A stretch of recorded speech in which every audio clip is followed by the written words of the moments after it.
네, 이번 시간에는 115페이지 제2절 대리권 펴시도록 하겠습니다.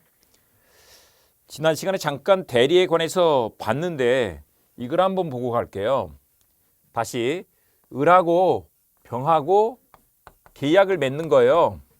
X라는 계약을 맺었다라고 했을 때 일반적으로 이 효력이 발생하기 위해서는 이게 을병이 당사자죠. 그래서 이 당사자가 능력이 있어야 된다는 거예요. 그래서 권리 능력, 의사 능력, 행위 능력이 있어야 된다는 거죠. 그런데 두 번째, 이 X라는 계약의 내용, 목적이 확정할 수 있고 가능하고 적법하고 사회적 타당성이 있어야 된다는 거예요. 그렇죠? 그걸 쭉 공부를 했습니다. 그래서 예를 들면 강행법규 위반되면 안 된다든지 또 반사회 질서 행위면 안 된다든지 그래서 첩계약이나 도박계약 같은 것들 안 된다라고 했었죠. 그래서 그런 거 하면 무효야. 그 다음에 이제 의사표시가 누군가 먼저 청약을 하고 승낙을 했을 텐데 그래서 합의가 됐는데 이 의사표시가 의사와 표시 간에 일치하고 하자가 의사 형성 과정에 하자가 없어야 된다는 거예요. 그래서 이제 일치하지 않는 경우들 비진의 표시, 통정의 표시, 착오 그리고 이제 하자가 있는 경우로서 사기, 강박에 관해서 공부를 한 거예요. 그래서 이제 그런 게 없어야 된다. 그리고 상대방이 있는 의사 표시인 경우에 도달해야 된다는 거죠. 그러면 되는 거예요. 그래서 당사자, 목적, 의사 표시 요것에 관해서 공부했습니다. 당사자, 목적, 의사표시 요것들을 공부를 했는데 문제는 이제 이 사람이 대리 행위로서 했다는 거예요. 남의 대리인으로서 계약을 체결했다는 거예요. 그랬을 때는 어떻게 되느냐 하면 갑을 본인이라고 하고 을을 대리인이라고 하는데 이제 거기서 상대방 병이 있는 거죠. 이 사람이 이 대리인이 대리권을 갖고 있어야 된다는 거예요. 대리권을 갖고 있어야 된다. 첫 번째. 그 다음에 두 번째, 이 계약을 맺을 때 그 사람이 대리 행위로서 해야 된다는 거예요.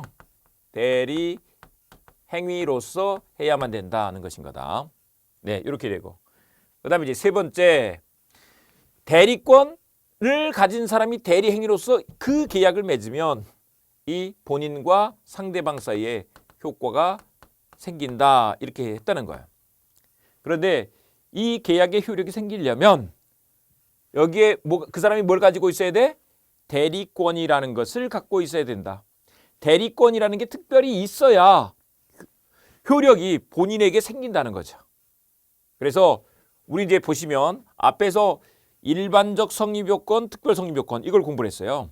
그 다음에 이제 효력요건에서도 당사자, 목적, 의사표시가 이래야 된다. 그게 일반적 효력 요건이 되는 거죠. 근데 이제 특별히 이 경우에는 대리권이 있어야만 효력이 생긴다. 그러니까 특별히 효력 요건이다. 이렇게 말한다는 것이거든.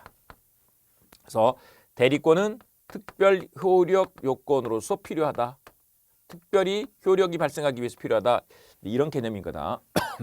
근데 뭐 계속 말씀드리지만 지금 우리 입문 단계에서는 그냥 개념들을 알아가는 단계이기 때문에 너무 많이 일반적 효력 요건, 특별 효력 요건 막 이것들을 외우시려고 할 필요 없다. 계속 반복하면 알아지는 거니까 여러분들은 지금 동영상 강의로 듣고 있는 여러분들 같은 경우는 계획을 세워서 그것을 꾸준히 반복하시는 거, 꾸준히 열심히 듣는 거 이게 중요하다는 거예요.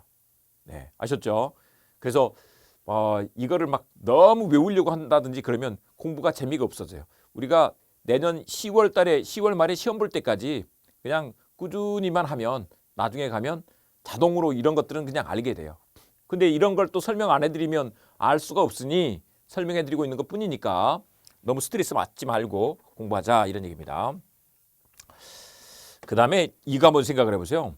무슨 예를 들면 이 대리권하고 소유권이라는 것을 봐보면 이 대리권이 있는데 대리권하고 내 건물에 대한 소유권 이런 거 나온단 말이에요.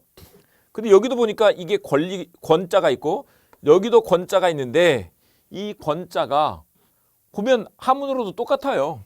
대리권, 그 다음에 이것도 소유권 이렇게 해서 똑같단 말이에요. 똑같은데 이 뒤에 붙은 게 다르다는 거다. 소유권은 권리다 이렇게 말하고요. 그 다음에 대리권은 권한이다 이렇게 말합니다. 권한. 그래서 권한이 되고 이건 권리라는 거예요. 뭐냐면 권리는 어떤 대상, 객체로부터 이익을 얻는 거예요. 그러니까 이익 그러면 어떤 거냐면 예를 들면 내 집 생각해 보세요. 내 집 그러면 내 집이 내가 그걸 갖고 있음으로써 이익을 얻는 거예요. 어떤 이익을 얻을까요? 한번 생각을 해보세요. 근데 보시면 내 집 같은 경우 그걸 내가 사용할 수가 있죠. 사용할 수 있는 이익이 있어. 그러다가 만약에 세를 줬다 그러면 거기서 수익하게 되죠. 월세를 받으니까 수익할 수 있게 되고 또 돈이 필요하면 나중에 팔아버릴 수도 있죠. 처분할 수도 있는 거예요. 그런 이익을 누리는데 대리권은 그런 권리가 아니고 권한이다 이렇게 말해요. 이 권한을 그냥 자격 이렇게 생각해 두시면 돼요. 대리권은 그냥 자격이다. 즉 대리인이 대리권을 갖고 있기 때문에 그 자격을 가지고 이 대리행위 계약을 했기 때문에 상대방과 본인 사이에 그 효과가 생긴다. 이런 측면이다 이 말인 거예요. 아셨죠? 그래서 이 대리권이라는 것이 권리가 아니라 권한이다. 아 이건 권리하고 좀 다른 거구나. 물론 이제 남의 일을 해주면 거기서 돈을 버는 일이 있을 수 있겠죠. 근데 돈을 버는 문제하고 대리권하고는 좀 다른 개념으로 보는 거예요. 그래서 왜 그렇게 보느냐? 분리해서 생각을 하는 거예요. 아 대리권이 있기 때문에 여기 효력이 생기는구나. 따로 예를 들면 이제 너 그 계약 맺어주면 내가 돈 얼마 줄게. 그러면 거기서 이익이 생기잖아요. 그건 다른 계약 내용으로 본다 이 말인 거예요. 아셨죠? 네, 그래서 이렇게 받으시고 근데 이 대리권에서 보세요. 대리권이 발생할 때 우리 이제 봐보시면 법정 대리권은 우리가 앞에서 공부했습니다. 법률 규정에 의해서 당연히 생기는 거죠. 이렇게 되고 그 다음에 이제 두 번째 임의 대리권 같은 경우에 있어서는 이게 대리권을 본인이 이 대리인한테 주는 거예요. 이런 것을 뭐라고 한다? 수권행위라고 말한다. 그래서 수권행위에 의해서 대리권이 주어지는 거예요. 됐죠? 그래서 이 대리권 발생 측면에서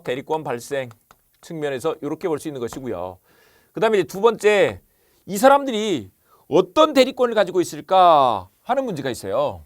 그게 대리권의 범위에 관한 문제가 될 건데 대리권 범위 문제가 될 건데 그게 어떻게 되느냐. 법정 대리권 같은 경우에 있어서는 이게 법률 규정에 의해서 그 사람에게 대리권을 줬기 때문에 법률 규정에 의해서 그 대리권 범위가 정해지는 거예요. 예를 들면 우리가 앞에서 이제 미성년자에 관해서 간단히 공부를 했는데 미성년자의 경우에 있어서는 그 부모에게 대리권을 줘요. 대리권. 그래서 부모가 친권자로서 법정 대리인이 되도록 해놨어요. 그러면 이제 법에서 예를 들면 미성년자가 뭐 할 때 뭐 물건을 산다든지 할 때 동의해 줄 수 있는 권리, 이 권한이 있다. 그런 권리가 있다라고 하고 그 다음에 또 그걸 나중에 만약에 동의를 안 받고 계약을 체결해서 야 우리 애한테 안 좋겠는데 그러면 그 계약을 취소해 버릴 수도 있다는 거예요. 등등 이런 식으로 법에다가 규정을 해놨다는 거죠. 그런데 임의 대리권은 봐보세요. 임의 대리권은 수권행위가 있었어요. 그러니까 본인이 대리인한테 야 너 나 대신에 이것 좀 해줘 라고 대리권을 맡겼죠. 그러면 준 것을 그 준 범위에서 대리권을 행사할 수 있는 것인 거죠. 준 범위에서. 근데 이제 어떤 대리권을 줬을까? 그거는 그 둘 간의 대리권을 준 것을 해석해 보면 알 수가 있게 돼. 이렇게 되는 거예요. 근데 우리 보통의 경우에 이제 매매 계약 체결을 맺을 수 있는 권한을 줬다 그러면 보통의 경우에 그 사람한테 계약 체결하면서 계약금 받았겠죠. 그러면 나머지 중도금, 잔금 수령권까지도 일반적으로 줬다 이렇게 본다는 거예요. 그래서 중도금 잔금을 받을 수 있는 권한을 가지고 있다는 것인 거죠. 그래서 이렇게 된다는 것인 거다. 그래서 수권행이 어떤 대리권을 줬는지 이것을 보자. 그런데 그것이 분명하지 않은 경우가 있어요. 분명하지 않은 경우. 근데 이런 경우에 이것을 법에서 야, 이럴 때는 이런 거를 해라 라고 정해놨어요. 이제 그런 것을 우리 일단 분명하지 않을 때는 관행위를 해라 이렇게 말한다. 관행위를 해라. 근데 이 관행위가 뭐냐면 보존행위, 그 다음에 이용 계량행위다 이렇게 말한다. 보존행위, 이용 계량행위. 근데 보존행위는 이게 그 물건의 가치를 보존하는 거예요. 보존행위다. 네. 그래서 예를 들면 무슨 뭘 수선한다든지 하면 그 가치가 보존될 거 아니에요. 그런 권리를, 그런 권한을 가지고 있다는 거예요. 그 다음에 또 이용하고 계량은 좋게 만드는 거예요. 한마디로 계량 사업 이런 거 생각해 보시면 돼요. 계량하는 행위를 할 수가 있다는 거예요. 단 여기서는 이 이용 계량을 할 때는 이런 제한이 있어. 성질을 변화시키면 안 돼. 성질을 변화시키면 안 된다 하는 그런 제한이 있다는 거예요. 예를 들면 어떤 권한을 줬더니 아예 이제 이걸 뭐 논을 밭으로 바꿔버린다든지 이런 거면 안 된다는 거죠. 완전히 성질이 달라져 버리잖아요. 근데 이제 보존행위는 그거 자체가 성질이 바뀌는 일이 있을 수가 없어. 그래서 보존행위는 무제한으로 할 수 있다 이렇게 말한다는 것입니다. 무제한으로 할 수 있다 이렇게 되는데 일단 요거는 뭐 재밌는 거니까 뭐 굳이 지금부터 외울 필요는 없기는 하지만 이거를 할 수 있는 것이다 이렇게 말한다. 보이, 개 이렇게 외워두시면 된다. 보이가 개야. 요건 이렇게 생각해 보시면 돼요. 아니 할아버지 할머니가 이거 너무 귀여운 이 손자 손녀들한테 뭐라 그래요? 내 강아지 내 강아지 이렇게 말하잖아요. 그런 것처럼 내 보이가 뭐야? 개야. 조금 느낌이 이상하긴 합니다만은 보이개다. 보이개를 할 수 있다 이렇게 말한다. 근데 이제 법에서는요. 이 관행위가 나면 관행에 대한 항상 따라다니는 세트가 있어. 관행위를 넘는 행위를 뭐라고 하느냐? 처분행위다 이렇게 말한다. 반대말이라고 볼 수도 있는데 처분행위다 이렇게 말할 수 있는 것인 거다. 관행위를 할 수 있지만 처분행위는 못한다 이렇게 된다는 것인 거다. 처분행위는 못해. 그래서 이건 할 수 있지만 이건 못하는 거구나. 계속 봐보면 우리 이제 세트가 있어요. 세트. 그래서 법정 대리권이 나면 임의 대리권 문제가 나올 거고 그다음에 이제 관행위가 나오면 처분행위가 나오고 그리고 관행위 속에는 보이개가 있구나. 이렇게 봐두시면서 가시면 되겠다. 이것도 이제 용어 정리로서 여러분들이 한번 봐두시면 돼요. 근데 여기서 다른 것들은 115페이지에 있는 다른 것들은 여러분들이 한번 쭉 보시면 되고요. 거기에서 우리 교재 116페이지로 넘어가셔서 봐보시면 우리 이제 인문 강의 때는 이 정도만 보고 가자고요. 2번에 권한을 정하지 않은 경우가 나와 있죠. 권한을 정하지 않은 경우 나와 있는데 제118조가 나와 있습니다. 제118조. 이 내용을 한번 봐보도록 하겠습니다. 거기에 보존행위에서 보호 동그라미 2호에 대리의 목적인 물건이나 권리의 성질을 표현하지 아니하는 범위에서 이용 또는 계량하는 행위, 계량하는 행위 이렇게 해놨단 말이에요. 그래서 이 동그라미, 개 동그라미, 이 개, 보이 개 이렇게 합니다. 그 다음에 이제 거기에 성질을 변화시키면 안 돼. 그래서 이 개는 성질을 변화시키면 안 되기 때문에 우리 이제 X의 의미는 세모다 그랬습니다. 그래서 성질을 변까지 이렇게 세모해 두겠습니다. 성질을 변화시키면 안 돼. 이렇게 해 두시면 되겠다. 그 다음에 나머지 그 밑에 03번의 대리권 행사와 제한에 관해서 한번 봐보시면 여기서는 일단 제목을 한번 딱 동그라미를 쳐두고 가도록 하겠습니다.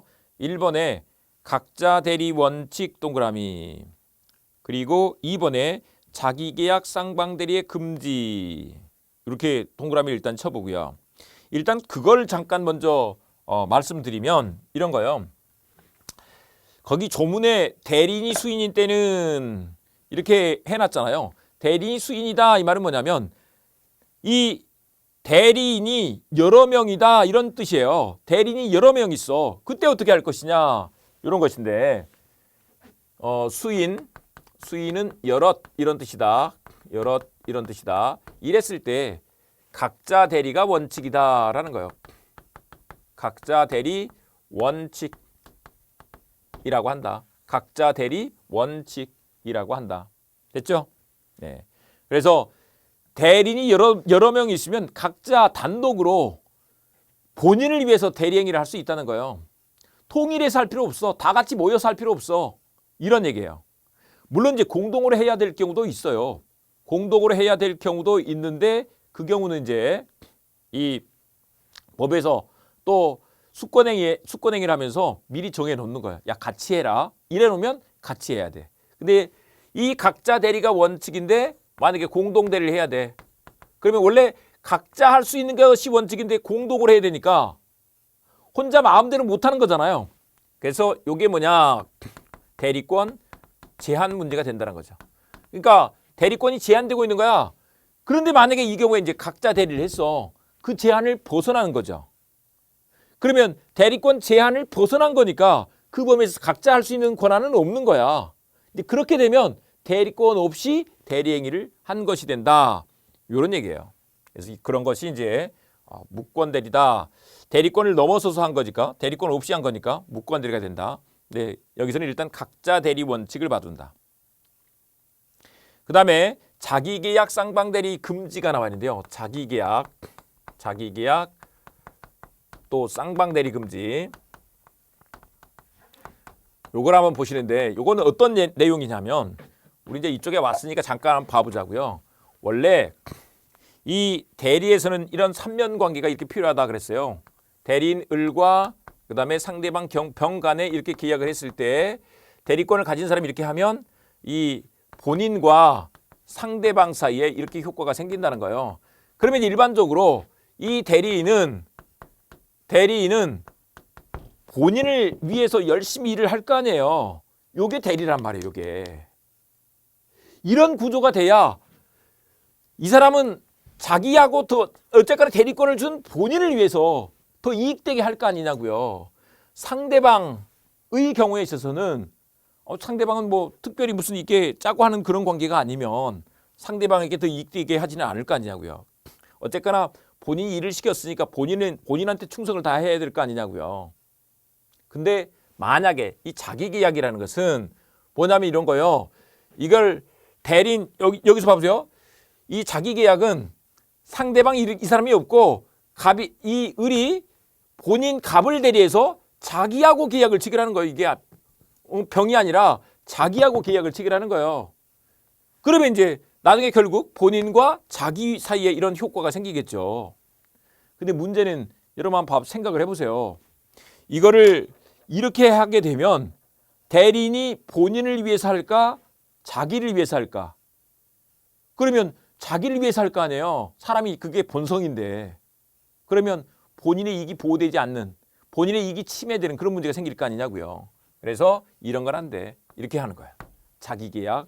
그 다음에 이제 쌍방대리가 있는데 이 쌍방대리는 요거예요. 우리 원래 이 을병 이렇게 있는데 여기서 계약을 체결하는데 갑하고 병하고 이 계약을 체결하는 거예요. 그런데 문제는 이 갑의 대리인으로서 을하고 또 병의 대리인으로서 을이 결국 한 사람이 두 사람을 같이 대리를 하는 거예요. 그렇게 되면 아무래도 어떻게 돼요? 아무래도 어떤 한 사람 더 친한 사람 깨물어서 이거 좀 더 손가락 좀 더 아픈 사람 위에서 일을 하게 될 거 아니냐고요. 그렇게 되면 어떤 한 본인은 손해를 보게 돼. 그래서 어떤 한 본인의 이익이 침해되는 문제가 생길 수가 있단 말이에요. 그래서 그러지 말아라 이 말인 거다. 그렇게 하면 안 돼. 이런 것이 쌍방대리 금지다 이 말인 거예요. 물론 이제 예외적인 경우도 있습니다. 지금 우리는 이제 예외적인 것들은 나중에 보자고요. 자기계약 쌍방대리가 어떤 것인지 이것만 좀 아시면 돼요. 자기계약 쌍방대리는 하면 안 되겠구나. 이걸 알 수 있습니다. 그 다음에 이제 3번에 116페이지 보시면 3번에 대리권 남용이 나와 있어요. 대리권 남용. 요거를 잠깐 한번 보시는데 대리권 남용은 대리권 남용 동그라미 그 다음에 2번에 가시면 기억번의 원칙이 있어요. 대리권 남용의 효과에서 기억번 원칙에서 효과 동그라미 이렇게 두겠습니다. 효과 동그라미 니은번 예외에서 맨 마지막 줄 무효가 된다. 무효 동그라미 이렇게만 좀 해두고 갈게요. 여기서는 이 정도면 충분해요. 근데 대리권 남용이라는 것이 뭐냐면 이런 거요. 원래 이 대리권을 가진 보세요. 대리권을 가진 을이 상대방 병과 이 대리 행위로서 계약을 맺는 거예요. 대리 행위로서 계약을 이렇게 맺어. 그랬을 때 이 효과가 본인과 상대방 사이에 생기는 거잖아요. 그런데 문제는 요게 이 대리 행위를 할 때 만약에 이 사람이 대리권은 있지만 사실 그 사람이 이 본인이 대리인한테 대리권을 주는 것은 날 위해서 충성해라 라고 하면서 대리권을 준 거잖아요. 근데 그렇게 안 하고 자기를 위해서 하는 거야. 또는 제3자의 이익을 위해서 하는 거야. 이런 경우들이 있어요. 예를 들면 학교에서 이사나 이사장 같은 사람들이 학교에 무슨 돈이 필요하면 돈을 학교 명의로 돈을 빌릴 수도 있겠죠. 이제 돈을 그렇게 빌리는 거예요. 빌리는데 학교에서 필요한 자금 빌리는 건 상관없어. 그럴 수도 있죠. 근데 그게 아니라 학교 이름으로 빌리면서 돈은 자기가 쓰는 거예요. 아니면 뭐 다른 사람 돈 필요한 사람 돈 빌려주면서 하는 거예요. 이런 것이 뭐냐? 대리권은 있는데 뭘 한 거다? 남용을 한 거다 이 말인 거야. 대리권 남용이 된 거다. 권한이 없다는 게 아니야. 있는데 남용을 한 거야. 이제 그렇더라도 생각을 해보세요. 이 사람이 무슨 죄가 있냐고요? 아무 죄가 없죠. 얘네들끼리 문제지. 그러니까 이 경우에 효과는 생겨야 돼 이 말인 거예요. 이 사람이 책임질 일이 아니잖아요. 근데 예외적으로 책임 안 지는 경우가 있을 수 있게 돼 이 말인 거예요. 근데 그때는 뭐냐면 상대방을 보호할 필요성이 없을 때 그렇게 한다는 것인 거다. 이제 나중에 공부할까요? 이때 그 상대방 병이 저 대리인 을이 대리권을 남용하고 있다는 사실을 알았거나 알 수 있었을 때 그때 그렇게 한다는 것인 거다. 상할 수일 때 이거 무효가 된다라고 이렇게 말한다. 되셨죠? 상할 수일 때 그렇게 한다고 한다. 이런 얘기인 것입니다. 이게 대리권 남용이야. 근데 이제 구조 자체가 사실 이게 이제 법조문에 규정이 있으면 그대로 가면 될 텐데 그 법조문에 규정이 없어. 그래서 우리 앞에서 공부한 비진의 표시, 진이 아닌 의사표시에 관한 규정을 유추해서 이렇게 한 거야. 진이 아닌 의사표시는 원칙이 유효야. 그런데 만약에 그 진이 아닌 의사표시라는 것을 상대방이 알았거나 알 수 있었다 그러면 무효로 한다는 거예요. 되셨죠? 그래서 이렇게 봐두시기 바랍니다. 그 다음에 이제 117페이지 가시면 04번에 대리권의 소멸이 나와 있는데 이 대리권의 소멸은 이제 여러분들이 한번 잠깐 봐두시고 용어 정리를 한번 잠깐 보시겠습니다. 용어 정리해 봤더니 수권행위와 원인된 법률관계 이렇게 말하는데 그거는 뭐 제목에만 수권행위 동그라미 원인된 법률관계 동그라미 이렇게 두시고 그냥 뜻만 한번 보고 가도록 하겠습니다. 이제 수권행위는 말씀드렸다시피 이 갑 본인이 을한테 대리권을 주는 것을 수권행위다 이렇게 말한다는 거다. 수권행위다. 됐죠? 그래서 수권행위가 있으면 을이 대리권을 가지게 되는 거예요. 근데 물론 임의 대리권을 갖는 거죠. 임의 대리권. 이렇게 된다는 것인 거다. 그다음에 이제 그런데 문제는 이게 그냥 수권행위가 있는 게 아니고 보세요. 그냥 수권행위가 있는 게 아니고 보통 을이 그 회사 직원이라든지 하는 그런 관계가 있는 거예요. 이런 것을 뭐라고 한다? 원인된 법률관계라고 한다. 원인된 법률관계. 그래서 예를 들면 고용관계에 있어. 아니면 그들이 조합을 이루고 있어. 그래서 조합관계가 있어. 이랬을 때 그때 그것을 뭐라고 하느냐? 원인된 법률관계라고 한다. 근데 만약에 고용관계가 있다가 회사를 그만뒀어. 그러면 그 대리권도 없어져야 되겠죠. 그런 내용들이 나와 있는 내용이다. 나와 있는 것인 거다. 이렇게 보시면 되고요. 그 다음에 이제 우리 117페이지를 잠깐 한번 봐보실게요. 117페이지에서 이제 대리행위가 나와 있는데 이 대리행위를 잠깐 좀 더 봐보도록 하겠습니다. 이제 삼면관계에서 봐보시면 요거요. 어떤 내용이냐 하면 이 대리인 을이 두 번째 대리권을 가지고 있는데, 그러니까 대리권을 가지고 있으니까 대리인이죠. 그래서 대리권을 가진 이 대리인이 어떻게 상대방과 계약을 맺어야만 이 효력이 본인과 상대방 사이에 생기겠느냐 이 말인 거예요. 이 계약을 맺을 때 어떤 식으로 맺어야만 효력이 생기겠느냐 본인한테 이 말인 건데, 그때 이걸 대리 행위로서 해야 된다 이 말인 거예요. 대리 행위로서 해야 된다. 됐죠? 그래서 요 문제를 공부하는 거다 지금.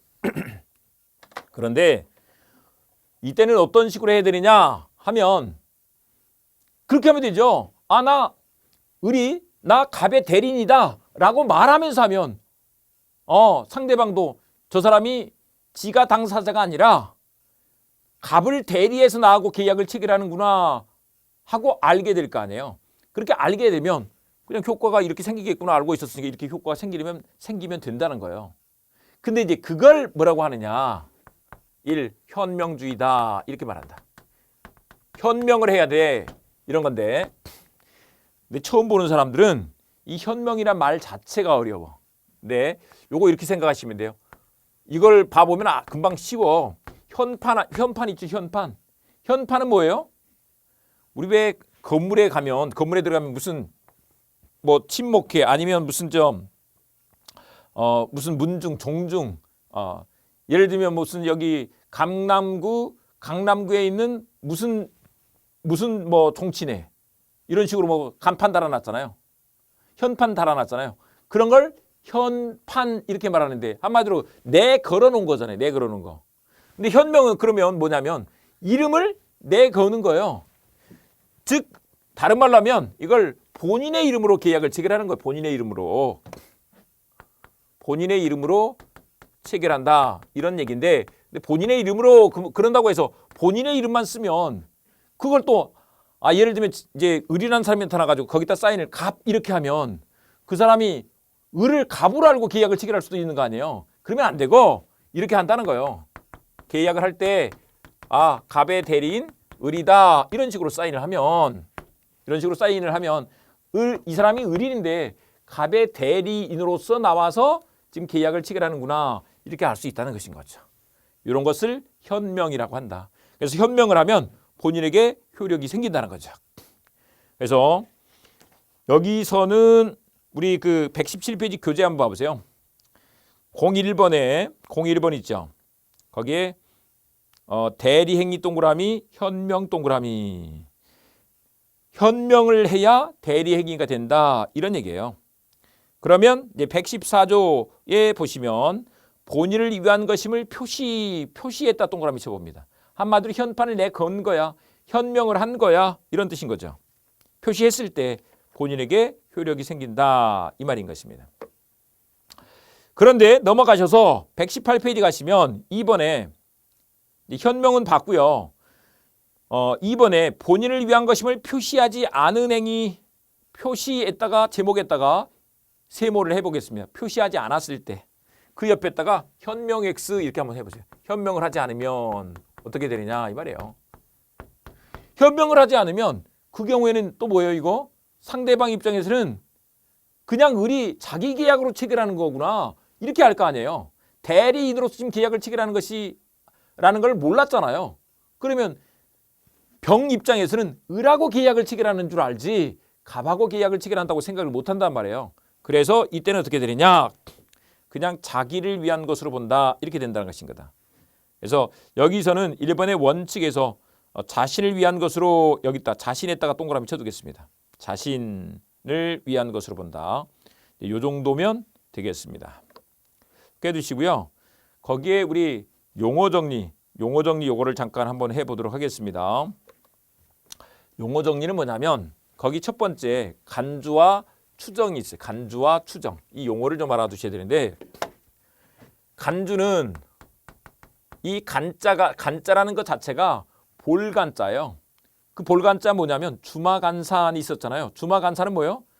말 타고 가면서 산을 봐. 그러니까 말 타고 가면서 산을 보면 대충 볼 수밖에 없어. 뭐 운전하면서 산을 잠깐 봤어요. 그 만약에 운전대 잡고 있는 사람이 산을 보면서 어떻게 자세히 볼 수 있겠냐고요. 근데 어쨌거나 그 간자가 볼간자예요. 볼간자. 그렇게 봐버린다는 거예요. 근데 여기서도 법에서도 간주라는 게 있단 말이에요. 간주. 예, 간주가 있다. 근데 거기 첫 번째 줄 끝에 보면 간주한다, 간주, 의제, 본다 다 같은 말이에요. 간주, 의제, 본다. 이렇게 한번 해두시기 바랍니다. 거기 밑줄 그어두고 그 다음에 이제 추정이 있어요. 추정. 추정은 미루어 짐작하는 거예요. 미루어 짐작해. 그래서 예를 들면 우리 좀 이상한 애지만 뭐 애가 방구 자꾸 끼고 그러면 걔가 뭐 똥 싸려고 아니면 그런 거잖아요. 애가 막 눈에 힘을 바짝 줘. 그러면 그거 똥 마려워서 그런 거잖아요. 그렇게 힘을 주는 건 똥이 마려웠구나라고 추정해 볼 수 있잖아요. 그런 게 추정이라는 것이다. 그런데 이제 이 간주와 추정의 차이점이 뭐냐면 이걸 이제 소송을 할 때 반증으로 이것을 번복할 수 있느냐 이 말이에요. 근데 이게 안 돼. 근데 추정은 반증으로 번복을 할 수 있다는 거다. 그게 아니고요. 해서 다른 반대 증거를 내는 거야. 반증을 내는 거야. 그러면 된다는 거죠. 그래서 여기서는 여기다 동그라미 쳐두겠습니다. 거기 간주한다고 하는 경우 그 간주와 추정에서 밑에 두 번째 줄 간주 동그라미 반증 세모. 추정한다고 할 때는 추정 동그라미 반증 동그라미 그 밑에 줄 이게 된다는 것인 거다. 그 다음에 이제 또 한 가지 더 법률 용어가 나오는데 준용과 유추라는 게 나와요. 준용과 유추가 나온다. 준용과 유추가 나온다. 이 준용과 유추는 어떤 것이냐면 이런 거예요. 이 준용은 준에서 적용하는 거예요. 이 법준자인데요. 법준자 그리고 쓸 용자인데 준에서 적용하는 거. 그것에 준해서 적용하는 거. 그 다음에 이제 유추는 그런 조문 자체가 없는 거예요. 그러면 비슷한 사건에 그 비슷한 조문을 갖다가 적용해 보는 거예요. 근데 이게 준용은 입법 기술로서 아예 그렇게 해놨어. 그래서 몇 조를 준용한다 이렇게 해놨단 말이에요. 예를 들면 매매에서 매매 계약을 보면 가장 대표적인 그 유상계약의 예가 돼요. 근데 매매 말고 다른 것에서도 이게 예를 들면 매매에서 규정하는 어떤 내용들이 막 궁금한 게 있어. 그러면 똑같은 내용을 또 거기다 둬야 되는데 그러면 너무 복잡하잖아요. 아예 준용을 해버려. 이 말인 거예요. 근데 유추는 그런 준용 규정이 없어. 근데 비슷한 것을 거기서 그렇게 하면 여기서도 이렇게 하는 게 맞겠어. 해석상 그렇게 가는 거예요. 근데 이게 이제 말은 그런데 우리 판례에서 봐보면 준용과 유추를 비슷하게 그냥 섞어서 써버려. 그러니까 굳이 막 많이 구별할 필요는 없다. 그냥 준용과 유추란 용어가 있구나. 요 정도만 알아두시면 되겠습니다. 그 다음에 이제 여기서는 몇 가지 이 02번에 그 밑에 대리행위 하자가 나와 있는데요. 두 번째 줄 116조 2항의 두 번째 줄 한번 봐보세요. 대리인 표준 여기다가만 동그라미 쳐두겠습니다. 대리 행위를 했는데 하자가 있었어. 그러면 대리인을 표준으로 해서 그것을 판단한다. 이 말인 거죠. 대리인 표준이다. 네, 요 정도 해두시고요. 그 다음에 이제 119페이지 가시면 복대리가 나와 있는데 이 복대리는 쉬었다가 다음 시간에 공부하도록 하겠습니다.